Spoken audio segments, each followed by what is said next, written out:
minutos. Tá? Vamos pra grande polêmica. Aliás, a gente tá falando em basicamente esse cancelamento, tá? Vamos pra grande polêmica do fim de semana do Risério. Bora lá. Pessoal, digite se vocês viram essa polêmica de alguma maneira. Antônio Risério, aquele texto da Folha sobre racismo reverso e tal. Eu falo Risério, às vezes a pessoa não sabe o autor. Texto de racismo, aquela polêmica de racismo. Traga aí o tema. Então, o que aconteceu? Eu li esse artigo, achei um baita artigo. O Antônio Risério, que é um intelectual baiano, como eu estava falando, daquele grupo e tal, um cara que estuda isso aí há muitos anos, coroa já, o cara já está, né, um intelectual sênior, digamos assim. Ele foi convidado para escrever um artigo na Folha de São Paulo sobre racismo. E o artigo, para mim, o artigo criou aquela polêmica toda, porque os exemplos que o artigo deu eram exemplos muito fortes. Ele colocava exemplos factuais de grupos militantes negros que cometeram crimes e que deram declarações de ódio muito duras. E ele começa a dar vários exemplos. Então ele fala do exemplo de uma gangue de negros que estuprou uma menina branca e fuzilou um branco. Ele dá o exemplo da Nação do Islã, lá liderada pelo Louis Farrakhan, que foi fundada pelo Malcolm X, e que tem um discurso tanto anti-judaico como anti-branco muito forte. Ele dá o exemplo de conflitos entre consumidores negros e empresários asiáticos, com brigas e confusões e declarações de ódio contra os asiáticos que os negros fazem. Enfim, ele dá uma série de exemplos de atos e palavras racistas vindos de negros, grupos e instituições negras. Então é isso que ele coloca. E ele coloca esses exemplos todos num contexto em que ele diz o seguinte: olha, existe um racismo negro, sim, e a academia não quer enxergar isso, e os jornalistas querem passar o pano e não enxergar isso aí. E aí ele começa a dar esses exemplos, ele cita esses vários exemplos, ele diz que a cobertura jornalística é uma cobertura assimétrica, ou seja, se fosse com branco e tal, teria uma cobertura gigantesca, mas como essas coisas aconteceram com negros e tem motivos raciais explícitos, os jornais americanos simplesmente não falam. Então é esse o conteúdo do artigo. É um artigo assim muito calcado em fatos e interpretações, em inferências simples. A esquerda, meus amigos, ficou possessa. Ela ficou possessa. Mas e foi assim, uma das coisas mais bizarramente... Você viu os tweets, né? Vi, e assim... As pessoas ficaram enlouquecidas. E eles tiraram a máscara porque eles já foram naquela pegada, tipo, como é que a Folha me publica isso? A Folha não pode publicar um negócio desses. Isso, não pode publicar isso é um absurdo, isso não é liberdade de imprensa, isso é racismo, é mais um branco falando merda, esse branco não sei o quê, tem que calar a boca desse branco. O Silvio Almeida falou que o Risério era um arruaceiro, não sei o quê. Foi nesse nível. Então, assim, ataques pessoais extremamente duros ao Risério, a argumentação, entre aspas, de que isso não pode aparecer no jornal, porque ele dar essa opinião é ser racista. Então é como se o artigo dele estivesse defendendo o assassinato sistemático dos negros. Parece isso, parece que ele escreveu, não, negros são pertencentes a uma raça inferior e devem ser assassinados. Ele não escreveu isso. Ele citou o exemplo de racismo negro. E aí algumas tentativas de argumentação, a meu ver, muito canhestras, que consistiam em dizer, olha, isso não é racismo estrutural, portanto não há racismo reverso, portanto não há racismo. O que é uma grande tolice. Porque, veja, é óbvio que, tanto no Brasil quanto nos Estados Unidos, a situação social da população negra é diferente da população branca. Por uma razão muito simples. Houve um processo de escravidão que durou séculos, que provocou uma série de consequências sociais, entre as quais o fato dos negros serem mais pobres, morarem em lugares mais perigosos, de ter índice de criminalidade maior, etc, etc, etc. Tudo isso deriva de um processo histórico que é a escravidão. E todo mundo sabe, a não ser que você realmente seja um racista ou um louco, que isso aconteceu e que não dá para comparar as situações estruturalmente. No entanto, quem diz que racismo tem que ser estrutural? Você pode ter um racismo pontual. Quer dizer, porque houve uma escravidão, então o negro que diga que todos os brancos têm que ser assassinados e que vá lá e mate um branco porque ele odeia brancos, ele não está sendo racista. É um protesto social? Não, é óbvio que ele está sendo racista. Evidente. Não precisa ser estrutural. O racismo é, antes de tudo, uma atitude de uma pessoa, de um indivíduo, que pode estar dentro do contexto estrutural ou não, pode ter explicações macro ou explicações micro, e que consiste em tomar uma raça como inferior, agir e falar em razão dessa crença. É isso. Racismo é isso. Definição é simples. E você, não, o que você acha? O lance, que eu... Primeira coisa é como figuras que se dizem e se colocam como respeitáveis e são respeitados no debate público se comportaram como moleque nisso. Porque o principal argumento era o seguinte: um branco já sofreu preconceito entrando num local, a polícia aborda... Mas isso não foi tratado. Não foi tratado. Isso não foi tratado no texto. O texto não estava negando lá, inclusive o primeiro parágrafo do texto é falar justamente isso. Eu não nego que exista racismo contra os negros e blá blá blá blá blá blá. Ele já vai direto isso porque ele já sabia que iam vir com esse argumento. E depois eles falam, aqui ó, tá vindo com o tal do racismo reverso, que é um espantalho que eles criam pra rotular todo mundo, ou rotular o argumento de todo mundo que traz casos de racismo pontuais ou não praticados por negros. Isso aqui é racismo reverso.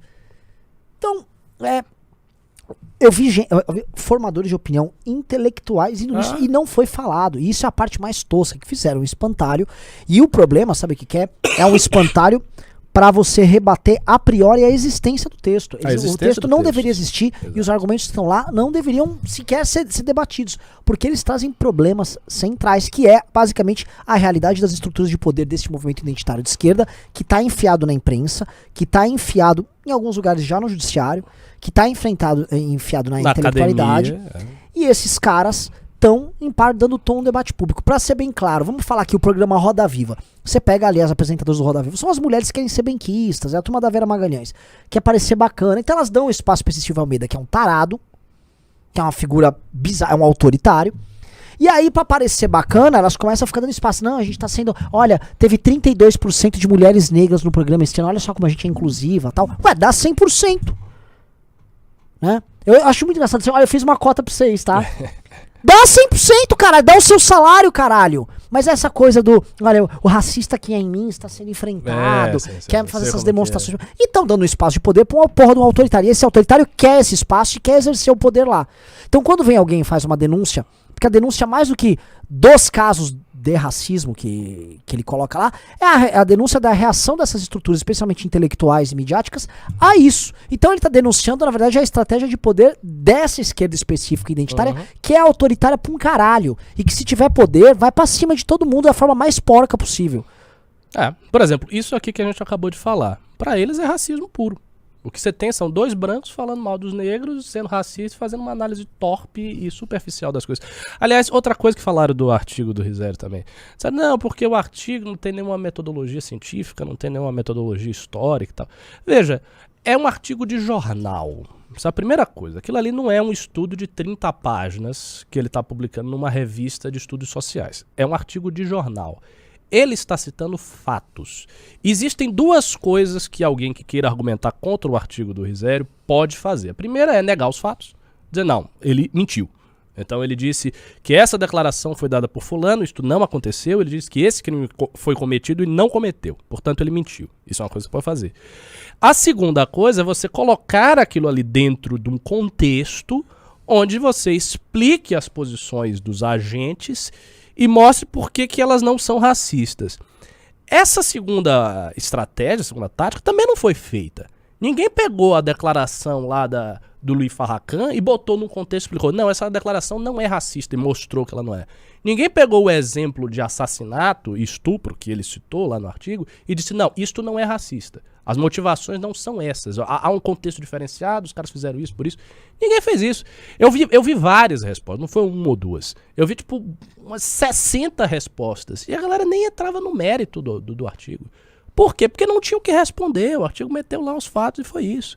E como ele botou fatos muito fortes, tipo, há um grupo negro falando Heil Hitler, ou um caso de estupro de uma menina branca. Ele botou fatos assim muito contundentes.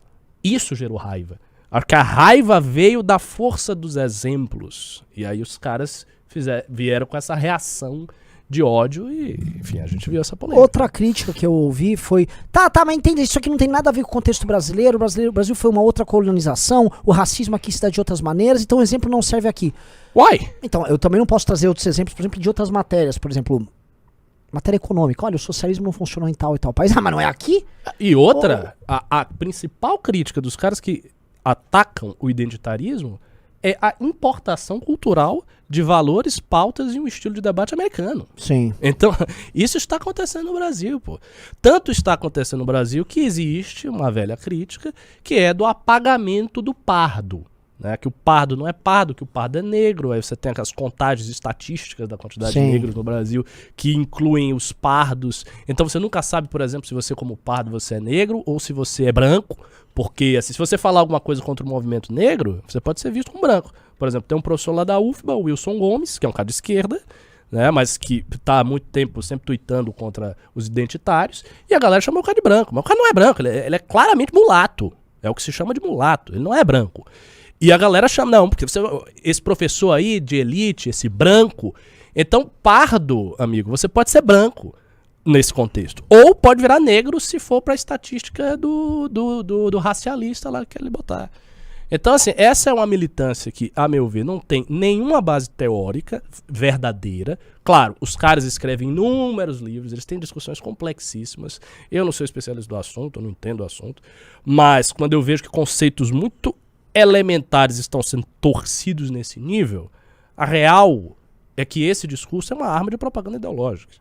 É isso. É uma arma política feita para emparedar as instituições e as pessoas e calar a boca. E o que me pareceu, o desespero que eu vi nos agentes, eu vi aquele Augusto de Arruda Botelho falando, gente, eu estou evitando a falar sobre isso, porque a gente combinou de não falar sobre esse tipo de coisa para não dar força, mas olha, a vontade que dá é falar, viu?